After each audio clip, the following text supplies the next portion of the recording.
আমরা এখন দেখাবো আপনি কিভাবে আপনার ডাটাবেসটি তৈরি করবেন। ডাটাবেসের ক্ষেত্রে কিছু কিছু মানুষের প্রবলেম হয়। সো আমরা ডাটাবেসটি তৈরি করে দেখাচ্ছি।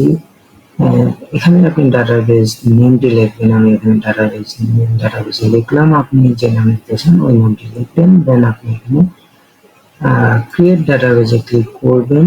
দেন আবার গো ব্যাকে যাবেন।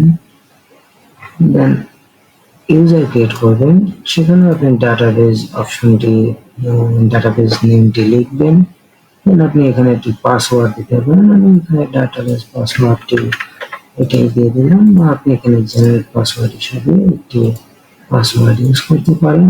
পাসওয়ার্ডটি ইউজ করবেন। দেন আপনি ক্রিয়েট ইউজারে ক্লিক করবেন।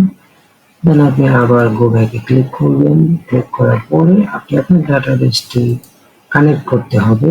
দেন এখানে ওই ডাটাবেসটি আপনি দুটো জায়গায় সিলেক্ট করে দেবেন। দেন আপনি অ্যাডে ক্লিক করবেন।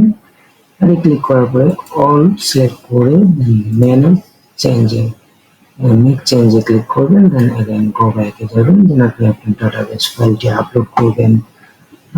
আপনার যে কাজটা সেটা আপনি করতে পারেন। অবশ্যই ডাটাবেস কানেক্টের সিস্টেমটা সবাই জানা আছে। যদি জানা না থাকে তো আমাদেরকে জানাবেন। আশা করি আমরা আপনাকে সহযোগিতা করতে পারবো। ভালো থাকবেন। আসসালামু আলাইকুম।